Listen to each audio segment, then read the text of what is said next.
Welcome to J7 TV news.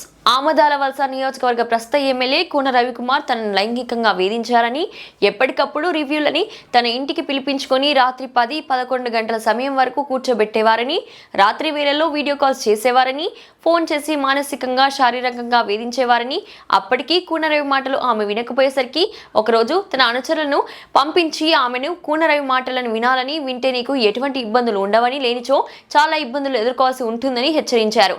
అయినప్పటికీ ఆమె కూన రవికి లొంగకపోయేసరికి రెగ్యులర్ పోస్ట్ లో ఉన్న తనని ఆ పాఠశాల నుండి 150 కిలోమీటర్ల దూరంలో ఉన్న కంచిలి కేజీవీపీకి బదిలీ చేయడం జరిగిందని ఆమె వాపోయారు. నిజానికి ఒంటరిగా ఉన్న 35 ఏళ్ల ఒక దళిత మహిళా ఉపాధ్యాయురాల పట్ల ఇలా ప్రవర్తించడం చాలా దారుణమని, ఈ విషయంలో ఆమెకి వైఎస్ఆర్సీపీ అన్ని విధాలుగా తోడు నిలుస్తోందని, పార్టీ దళిత విభాగం కూడా తనకు తోడుగా ఉంటుందని చింతాడ రవికుమార్ అన్నారు.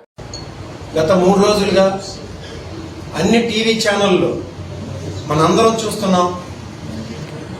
కేజీబీవీ పొందూరు ప్రిన్సిపల్ సౌమ్య అనే అమ్మాయి మీడియా ముందుకు వచ్చి ఈ నియోజకవర్గ ఎమ్మెల్యే తనను మానసికంగా శారీరకంగా వేధిస్తున్నాడు అని చెప్పి, ఇంకా తను ఏదైతే కోరుకుంటున్నాడో అది నేను చేయపోయేసరికి తనను తీసుకువెళ్లి కంచిలి కేజీబీవీకి ట్రాన్స్ఫర్ చేశారని, నేనే గాని తను అనుకున్న తను ఏదైతే కోరుకుంటున్నాడో తనకు లొంగిపోయి ఉంటే నేను మళ్ళీ అదే ప్లేస్ లో ఉండేదాన్నని, నేను అలాంటి అమ్మాయిని కాదని, అలా నేను చేసుంటే నాకు ఈ వేధింపులు ఏవి ఉండేవి కాదని చెప్పేసి ఆవిడ క్లియర్ గా అనేక మీడియా సమావేశాల్లో చెప్పడం జరిగింది. ఈ 2-3 రోజులు మీరందరూ చూశారు. నేను ఒక్కటే సూటిగా ప్రశ్నిస్తున్నాను ఆయన కూన రవికుమార్ గారిని. ఆవిడ ఏదో కుటుంబ సమస్యలతో ఒంటరిగా ఉంది. ఒంటరి మహిళ, దళిత మహిళ, 33 సంవత్సరాలు ఏజ్ ఉన్న ఆవిడ. నీ కూతురు వయసు నీకు 57 సంవత్సరాలు, 57-58 సంవత్సరాలు. నీ కూతురు వయసు ఉన్న ఆవిడతో ఇలా ప్రవర్తించడం ఇది సబబేనా? ఇది మంచి చర్యనా? ఆమెను రాత్రి 10-10:30 వరకు మీ ఆఫీసులో ఉంచి రివ్యూలు ఏంటండి?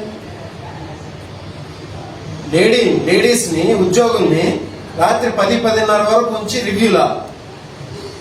రాత్రి మీద కాల్ చేసి వీడియో కాల్ చేస్తే రివ్యూనా? వీడియో కాల్ చేయాలా? రివ్యూ చేయాలంటే మామూలు కాల్ చేయొచ్చు కదా, గ్రూప్ కాల్ చేయొచ్చు కదా, వాయిస్ కాల్ చేయొచ్చు కదా. వీడియో కాల్ చేయడం ఏంటి? నువ్వు నీకు ఏం అవసరం వచ్చింది రాత్రి మీద వీడియో కాల్ చేసి?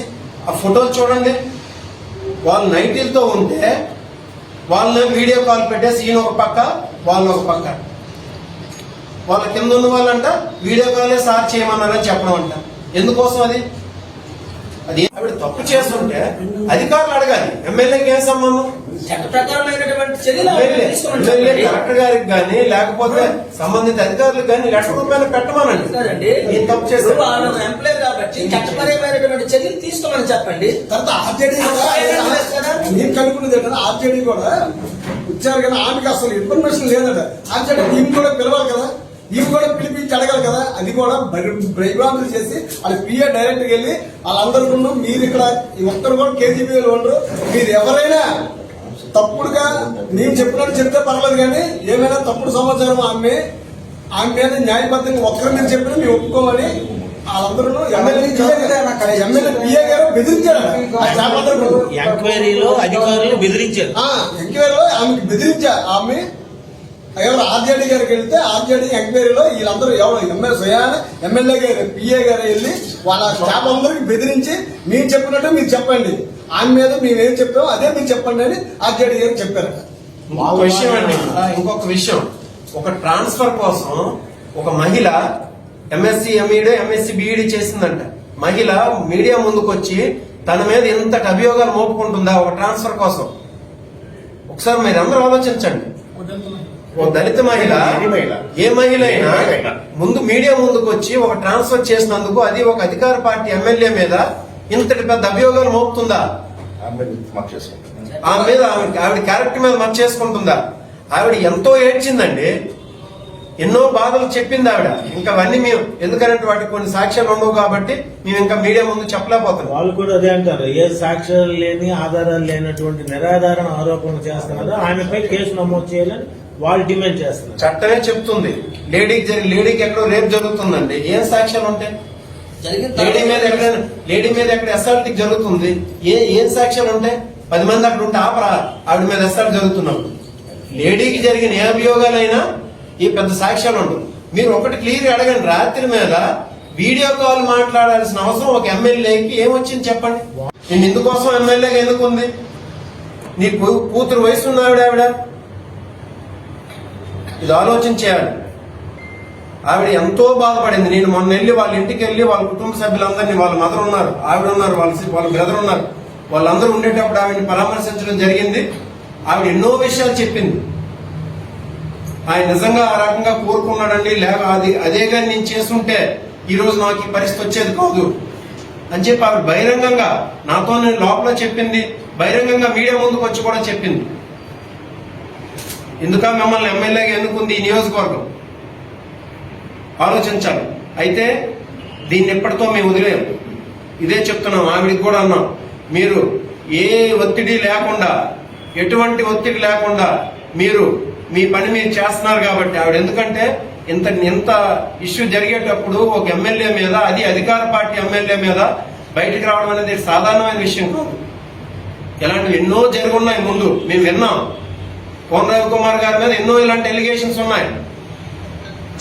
ఆయన కేజీబీవీ మీద ఇంకా ఎలిగేషన్స్ ఉన్నాయి.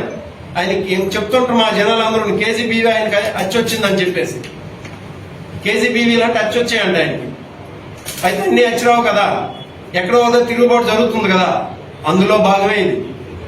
ఆవిడికి మా పార్టీ తరఫున, వైఎస్ఆర్సీపీ తరఫున సంపూర్ణ సహకారం మేము అందిస్తాం. ఆవిడ కోసం ఎంతవరకైనా మేము పోరాటం చేస్తాం. ఈ సందర్భంగా మీకు అందరికీ ఆవిడికి తెలియజేయండి ఏంటంటే, ఆవిడ కోసం మేము కలెక్టర్ గారికి, ఎస్పీ గారికి, ఈ రాష్ట్ర గవర్నర్ గారికి, ఎస్సీ కమిషన్ కి, నేషనల్ హ్యూమన్ రైట్స్ కమిషన్ కి మా పార్టీ ద్వారా, మా పార్టీ పెద్దలతో కూడా నేను మాట్లాడుతున్నాను. ఇక్కడ ఎస్సీ విభాగం అందరూ ఉన్నారు ఇక్కడ కాబట్టి మా ద్వారా, మా పార్టీ ద్వారా వీళ్ళందరికీ కంప్లైంట్ చేసి ఆవిడికి అండగా నిలిచి ఆవిడికి పూర్తిగా న్యాయం జరిగే వరకు మేము ఖచ్చితంగా వైసీపీ పార్టీ అండగా ఉంటుంది, ఆవిడ కోసం పోరాడతాం అని చెప్పేసి ఈ మీడియా ముఖంగా తెలియజేయడం కోసం ఈరోజు ఈ సమావేశం ఏర్పాటు చేయడం జరిగింది. క్రిమినల్ కేసు నమోదు చేయవలసినటువంటి అంశం ఇది. SC ST atrocity case attract అవుతుంది. వాటితో పాటు క్రిమినల్ కేసు, లేడీ అసాల్టింగ్ అండి. ఒక ఉద్యోగి మీద ఆవిడ చెప్తున్న దాన్ని బట్టి అయితే చాలా సెక్సువల్ అసాల్టింగ్ అది. దీని మీద ఎస్పీ గారు తక్షణమే చర్యలు తీసుకోవాలి. మేము ఎస్పీ గారిని కూడా కలుస్తాం, ఆవిడ తీసుకొని వెళ్ళి మరీ కలుస్తాం.